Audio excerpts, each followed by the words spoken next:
नमस्कार। चलिए आज एक ऐसी कमाल की यात्रा पर निकलते हैं जो कहीं बाहर नहीं बल्कि हमारे अपने पैरों के ठीक नीचे जाती है।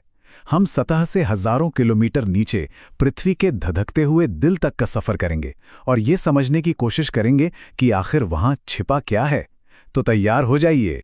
कभी सोचा है कि हम जिस जमीन पर खड़े हैं उसके हजारों किलोमीटर नीचे क्या होगा?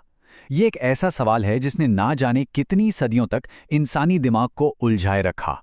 और ये सिर्फ एक जिज्ञासा नहीं है, बल्कि हमारे ग्रह के पूरे स्वभाव को, इसके काम करने के तरीके को समझने की चाबी भी इसी में छिपी है। देखिए, एक लंबे समय तक पृथ्वी का भीतरी हिस्सा हमारे लिए एक ब्लैक बॉक्स जैसा था, एक अनसुलझी पहेली। हम सीधे तौर पर वहां तक खुदाई तो कर नहीं सकते हैं ना, तो वैज्ञानिकों को एक तरह से जासूस बनना पड़ा। छोटे छोटे सुराखों को जोड़कर एक बड़ी तस्वीर बनाने का काम शुरू हुआ। तो ये शुरुआती सुराग सीधे सीधे नहीं थे, पर इन्होंने कहानी को एक जबरदस्त मोड़ दिया। वैज्ञानिकों ने जब हिसाब लगाया तो पता चला कि पूरी पृथ्वी की औसत डेंसिटी यानी घनत्व सतह की चट्टानों से कहीं ज्यादा है। अब इसका तो एक ही मतलब हो सकता था कि अंदर का पदार्थ बहुत बहुत ज्यादा सघन, मतलब डेंस होना चाहिए। और सिर्फ यही नहीं, जैसे जैसे हम गहराई में जाते हैं दबाव और तापमान दोनों बढ़ते जाते हैं। मतलब केंद्र तो किसी भट्टी की तरह अविश्वसनीय रूप से गर्म होगा। अच्छा, इन सुरागों ने वैज्ञानिकों को सोचने पर तो मजबूर कर दिया, लेकिन इससे कई अलग अलग सिद्धांत भी पैदा हुए। और यहीं से हमारी ये जासूसी कहानी और भी दिलचस्प हो जाती है।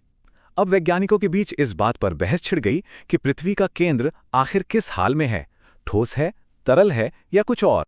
उस समय ना तीन बड़े विचार आमने सामने थे। चैम्बरलिन का मानना था कि पृथ्वी छोटे छोटे ठोस कणों से मिलकर बनी है, तो जाहिर है इसका कोर भी ठोस ही होगा। वहीं जेम्स जीन्स का कहना था कि नहीं, पृथ्वी तो सूर्य से निकले गर्म पदार्थ से बनी है, तो इसका कोर तरल होना चाहिए। और लाप्लास का सिद्धांत तो एक कदम और आगे था। उनका मानना था कि कोर गैसीय अवस्था में है। तो ठोस, तरल या गैस, इस बड़ी बहस को सुलझाने के लिए अब और पुख्ता सबूतों की जरूरत थी। तो सवाल ये था कि वैज्ञानिक इस गुत्थी को सुलझाएं तो सुलझाएं कैसे? उन्हें ज्यादा सीधे, ज्यादा पक्के सबूत चाहिए थे। और इसके लिए उन्होंने दो ऐसे गवाहों की मदद ली जो हमें ग्रह के अंदर से सीधी खबर ला सकते थे। पहला गवाह था ज्वालामुखी। ज्वालामुखी विस्फोटों से हमें ऊपरी मेंटल की एक झलक तो मिली कि अंदर क्या पक रहा है, लेकिन वो ज्यादा गहराई से नहीं आते। जो असली गेम चेंजर साबित हुआ वो था दूसरा गवाह, भूकंप विज्ञान यानी साइज्मोलॉजी। ये वो विज्ञान है जो भूकंप से पैदा होने वाली तरंगों का अध्ययन करता है। और ये है वो जादुई मशीन जिसने सब कुछ बदल दिया, सिस्मोग्राफ। ये उपकरण भूकंप की तरंगों को बहुत सटीकता से रिकॉर्ड करता है। इसकी मदद से हम कह सकते हैं कि पूरे ग्रह का एक तरह से एक्सरे कर सकते हैं, बिना उसे छुए या खोदे।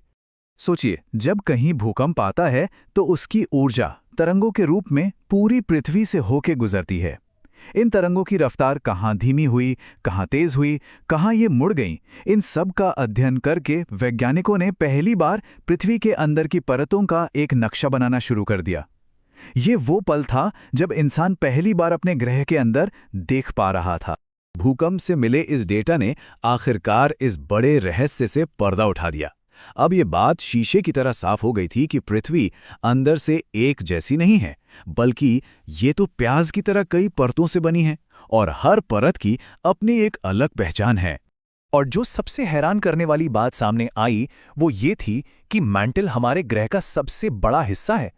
जरा सोचिए, पृथ्वी के कुल वॉल्यूम का 83% और वजन का 68% हिस्सा सिर्फ और सिर्फ मैंटल है। और क्रस्ट यानी वो परत जिस पर हम सब रहते हैं, वो तो सिर्फ 1% है, एक सेब के छिलके जितना। तो चलिए जरा इन परतों से मिलते हैं। सबसे ऊपर है क्रस्ट, हमारा घर। ये वो बाहरी पतली सी परत है जहां हमारा जीवन है। ये बहुत पतली है। समुद्र के नीचे इसकी मोटाई सिर्फ 5 किलोमीटर हो सकती है, तो महाद्वीपों के नीचे करीबन 30 किलोमीटर तक। क्रस्ट के ठीक नीचे शुरू होता है मैंटल का विशाल साम्राज्य। ये घनी सिलिकेट चट्टानों की एक बहुत मोटी परत है जो लगभग 2900 किलोमीटर की गहराई तक फैली हुई है। पृथ्वी का ज्यादातर हिस्सा इसी में समाया है।